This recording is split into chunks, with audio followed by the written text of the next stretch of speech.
Well, I think it's really important at events like today just to get people together and talking about the issue and also collaborating. I think one of the great things we saw today was the variety of people in the room, from national governing bodies of sport, county sports partnerships, leisure providers, private providers, charities, academics, just actually getting that mix of people and mix of perspectives. And I think one of the challenges that the chair set this morning was everyone almost go away with a new relationship from today. And I think in a sector that's got lots of different players involved, it's really important that we kind of work collaboratively. At the Alliance, one of our key, we've just launched a new strategy, it's got some principles, and one of them is always looking to work in partnership where it adds value, because I think that really strengthens what we're trying to do.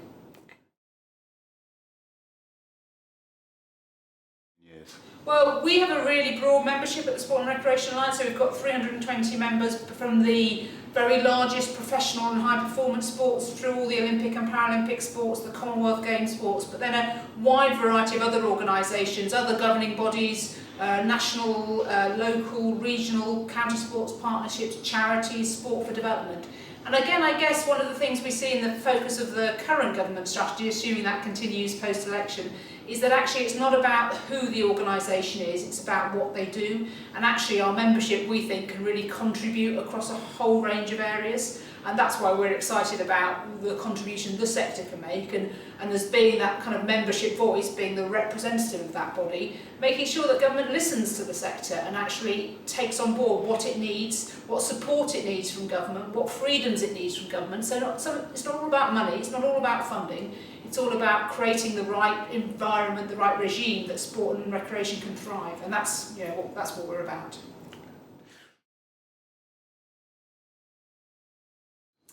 Brexit's obviously very topical, very interesting. I think the challenge is that there aren't that many things that are unique to sport and recreation about Brexit, but I think there are definitely some opportunities. One is about soft power.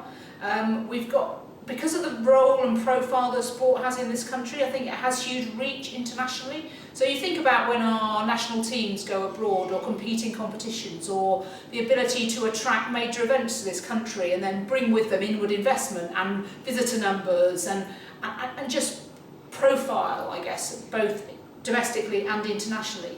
And through sport and recreation, we've got a real power to engage communities in other countries, in other parts of the countries, and I think that just, the potential around the soft power and the way, particularly where we're looking, government's talking about wanting to create new relationships potentially outside of Europe, and actually there's some great areas that sport can help in that. Okay.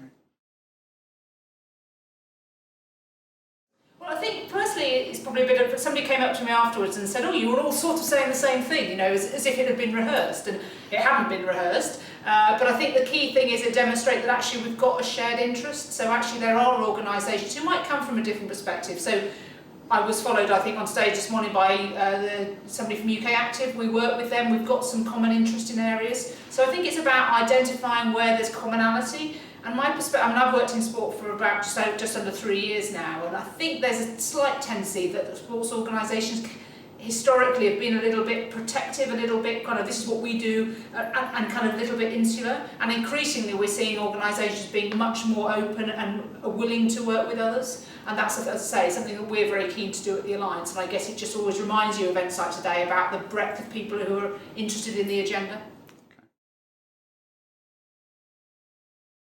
I think that really is about being clear about the impact of what you do.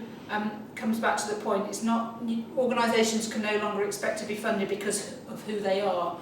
They need to be funded because of what they're delivering. So organisations have got to, as they are doing, really think about how they use data and insight to both evidence the impact of what they're doing and communicate that, really putting the customer at the heart of what they're doing, thinking about what is the experience of the people we're trying to engage. We've increasingly got people who've got less time and less money, and it's about how they use that free time. So if we want people to get involved and get engaged in sport and recreation, we've got to present a compelling case, and we've got to demonstrate the difference it makes. And then on the back of that, hopefully secure the funding, not just from sport, but from wider governments and public funding to kind of demonstrate the impact.